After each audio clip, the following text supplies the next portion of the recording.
தமிழகத்துல கடந்த சில நாட்களா பரவலா மழை பெஞ்சுக்கிட்டு இருக்கு. குறிப்பா சில மாவட்டங்கள்ல கனமழையும் பெஞ்சுக்கிட்டு இருக்கு. இப்ப நம்ம வடகிழக்கு பருவமழை காலத்துல இருக்கோம். இந்த வடகிழக்கு பருவமழையானது தீவிரமடையும் நாட்கள் நம்மளுக்கு அருகில வந்துருச்சு அப்படின்னு வானிலை ஆய்வு மையம் சொல்லியிருக்காங்க. நேற்றைய தினம் அப்படின்னு பார்க்க போனா நம்மளுடைய வங்கக்கடல்ல ஒரு வளிமண்டல கீழடுக்கு சுழற்சியானது உருவாகி இருக்கு.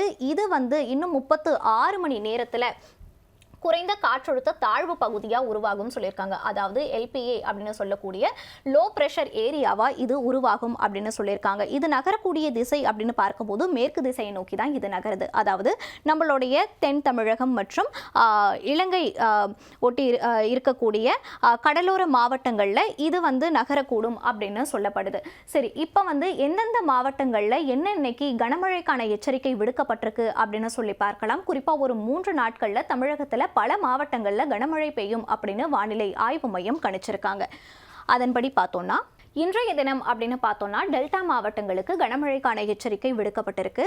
புதுக்கோட்டை, நாகப்பட்டினம், திருவாரூர், தஞ்சாவூர், மயிலாடுதுறை இந்த மாவட்டங்களுக்கு கனமழைக்கான எச்சரிக்கை விடுக்கப்பட்டிருக்கு. காரைக்கால் பகுதியிலும் கனமழை பெய்யும் அப்படின்னு வானிலை ஆய்வு மையம் கணிச்சிருக்காங்க. நாளைய தினம் அதாவது 10ஆம் தேதி வானிலை நிலவரப்படி இதே தொடரும் அப்படின்னு சொல்லியிருக்காங்க. அதே டெல்டா மாவட்டங்களில் தான் மழை பெய்யும் அப்படின்னு சொல்லியிருக்காங்க. ஆனால் 11ஆம் தேதி இது இன்னும் கொஞ்சம் விரிவடைது மாவட்டங்கள்ல என்னன்னு சொல்லி பார்த்தோம்னா ராமநாதபுரம் மாவட்டத்திலையும் கூடுதலாக கனமழைக்கான எச்சரிக்கை விடுக்கப்பட்டிருக்கு. அதாவது அந்த குறைந்த காற்றழுத்த தாழ்வு பகுதி மேலும் வலுப்பெறும் அப்படின்னு நம்ம இதுல இருந்து தெரிஞ்சுக்க முடியுது. வானிலை ஆய்வு மையம் இந்த 11ஆம் தேதி டெல்டா மாவட்டங்கள் மற்றும் ராமநாதபுரம் மாவட்டத்திலையுமே கனமழை பெய்யும் அப்படின்னு சொல்லிட்டு எச்சரிக்கை விடுத்திருக்காங்க.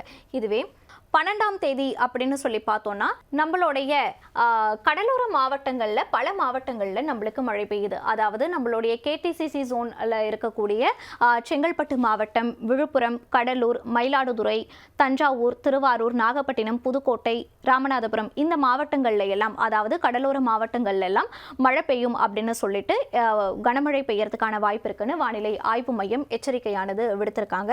இதுவே நம்ம 13ஆம் தேதி அப்படின்னு சொல்லி பார்க்க போனா தமிழ்நாட்டில் இருக்க அனைத்து கடலோர மாவட்டங்கள்லையுமே நம்மளுக்கு கனமழை பெய்யறதுக்கான வாய்ப்புகள் இருக்கு அப்படின்னு சொல்லியிருக்காங்க. இப்போ திருவள்ளூர் தொடங்கி கேடிசிசி ஜோன் உட்பட பிற கடலோர மாவட்டங்கள் எல்லாத்துலேயுமே நம்மளுக்கு கனமழை பெய்யறதுக்கான எச்சரிக்கையானது விடுக்கப்பட்டிருக்கு.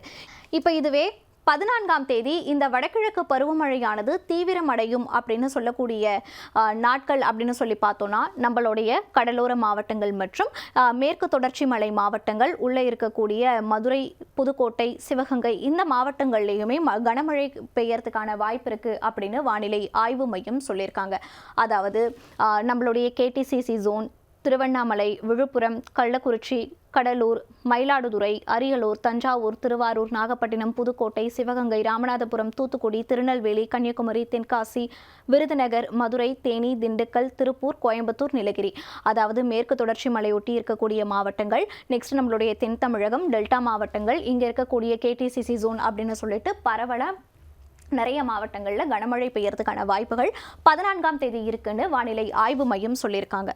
இதே போல 15ஆம் தேதி எடுத்துக்கிட்டோம் அப்படின்னாலும் சில மாவட்டங்கள் அதாவது நீலகிரி, கோயம்புத்தூருக்கு முன்னால் மழை பெய்யறதுக்கான வாய்ப்பு இருக்குன்னு சொல்லும்போது இந்த 15ஆம் தேதி இதுக்கு மட்டும் கேன்சல் ஆகிட்டு பிற கேடிசிசி ஜோன் உட்பட எல்லா கடலோர மாவட்டங்களையும் மழை பெய்யறதுக்கான வாய்ப்புகள் இருக்குது அப்படின்னு சொல்லி வானிலை ஆய்வு மையம் கணிச்சிருக்காங்க. இதுதான் தற்போதைய வானிலை நிலவரமாக இருக்குது.